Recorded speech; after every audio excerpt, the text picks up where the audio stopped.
that usual debate. Are we gonna do like a normal video while I do this and just not address the fact that I'm doing this?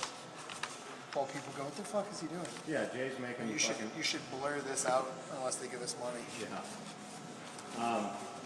Talk about the usual debate about whether people, not people specifically competing, but why you should train in both gi and no gi, the carryover between the two. Some people say that one has nothing to do with the other, so why do it?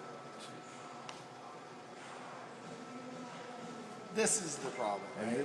And this is what Jay's going to do. He's going to shit on every question I bring up. This is a stupid fucking question. No, the problem with that. The problem with that is that it really depends. I'm not one of those people that goes. Oh, if you want to get good at no gi, the grips make you better at no gi. Do you know what I mean? Like, dude, if you're a basketball player, I'm sure playing handball is probably a good, if you're going to do a sport, I'm sure that fucking maybe has some carryover. But nobody in the world has gone like, oh man, what are you not playing fucking handball? Like, nobody in the NBA has not played handball. Like, it's not an essential fucking, they all do weight training, they all maybe run sprints, but nobody is like, you must play fucking handball. Even though there probably could be some positive carryover or whatever, The problem is, while the grips, this is gonna fucking really annoy me, while the grips, like I'm jerking off this fucking thing, while the grips, the arguments that everybody makes with training in the gi and jiu-jitsu is like, okay, well, the grips are more complex, the movement set is more complex, so it makes you have to be more cautious and more well thought out and blah, blah, blah, and you have to have better balance because the sweeps are easier, because there are more handles, and all this shit. Your defense has to be tighter because there's fucking friction, and you can't just rip your slippery arm out of shit, so you actually have to position your arm out of shit. Yeah, all those things are true, but it's like, you don't need to train in a gi to get good at jiu-jitsu. There's like a division of resources that you have, you know what I mean? Like, there's a limited amount of fucking time. If you want to be the best in the world at fucking no-gi grappling, it would be smart to focus on no-gi grappling. That would be the smartest option. That's why people that want to be good at basketball fucking play basketball. They don't spend half their time playing fucking handball. You know what I mean? So, like, if you want to be amazing at gi jiu-jitsu, you should do gi jiu-jitsu. If you want to be amazing at no-gi jiu-jitsu, you should do no-gi jiu-jitsu. I'm not saying something fucking outrageous. You want to be good at a sport, I don't know, maybe fucking do that sport. That's how you get good at things. Specificity of training, right? Awesome. Me as an individual, I would say do both, but that's because my basic view of jiu-jitsu is as a fighting art. Fucking Chesty LaRue is about to come walking in. So, Chesty. There he is. Trusty producer.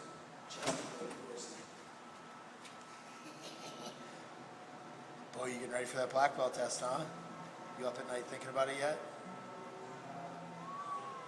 Well, oh yeah, definitely. Yeah, I've just been watching online BJJ projects. A highlight reel of the best moments from the podcast at your black belt test. What are you gonna put together? Anyway, you might practice editing that out. Anyway, the reason that I tell people to train both is because my basic view of jiu-jitsu as a premise is for fighting, it's for self-defense. So it would make no sense to me for somebody who trains only in the gi to get outside in a fight and have somebody start hockey fighting, you know what I mean? Like, if they get in a fight, if you only train gi and you get in a fight in the summertime and a dude's wearing fucking basketball shorts, and the grips that you're accustomed to, as you try to get your grip, you get fucking clipped, and you're not accustomed to it because you haven't trained without your handles, that's a fucking problem for me. Likewise, somebody trains no-gi all the time because they call that more realistic, and then they get in a fight in the fucking wintertime, and somebody grabs their shirt and starts hockey fighting with them, and they're like, normally I pop the elbow here and shoot under, but I can't because this is happening, and then I get my ass beat because I'm not used to jackets. That's fucking ridiculous. That makes no sense to me. You know what I mean? Another guy wearing clothes. If the dude's not wearing sturdy clothing that you can use as a weapon, then cool, don't use it. Use no-gi tactic. You're using hooks and position. If somebody's wearing a jacket, I want to be able to use it. Not just have it not impede me, but I want to be able to actually fucking use it. Having a dude wearing a fucking sweatshirt and not understanding how to use it is like having a gun on the table next to you and fucking picking it up backwards and shit because you're like, oh, I don't know how to use that. It makes no sense.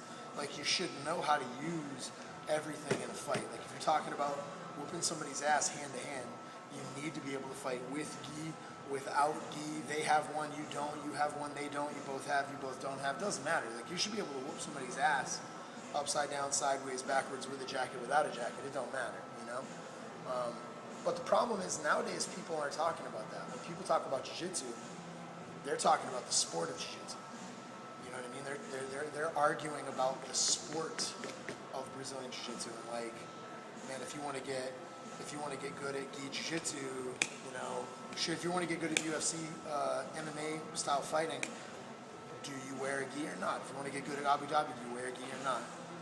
And I don't agree. I mean, I think that if you're going to play a sport, train specifically for that sport, put all your resources in training the things that actually occur in that sport, and with the time that you have left, do crossover training that is, you know, handball, fucking, you know what I mean? Like, if you play basketball and you want to do something cool, handball might be more applicable than volleyball. If you're going to pick some weird random side cross-training sport, pick sports that are similar enough that they're going to have some kind of carryover. So in that case, if somebody's doing MMA and they have off season in between fights, they want to keep training but they don't want to get too burned on the same thing all the time, maybe they jump in and roll a little gi sometimes. There's nothing wrong with it, you know?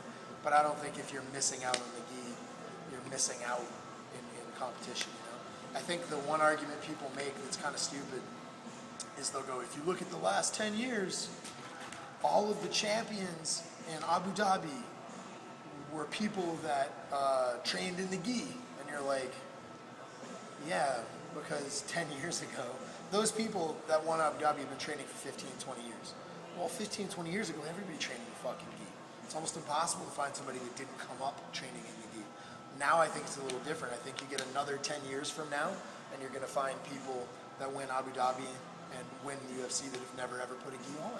You know what I mean? I don't think that's going to be uncommon in another 5, 10, 15 years, you know, something like that. But I think if you're training for a sport, train specifically for that sport, focus on it and get better at it. And if you're training for self-defense, train in everything, because you got to be able to fight in anything. So there you go. Put your fucking gi on, take your gi off, doesn't matter. Be able to fight. Fucking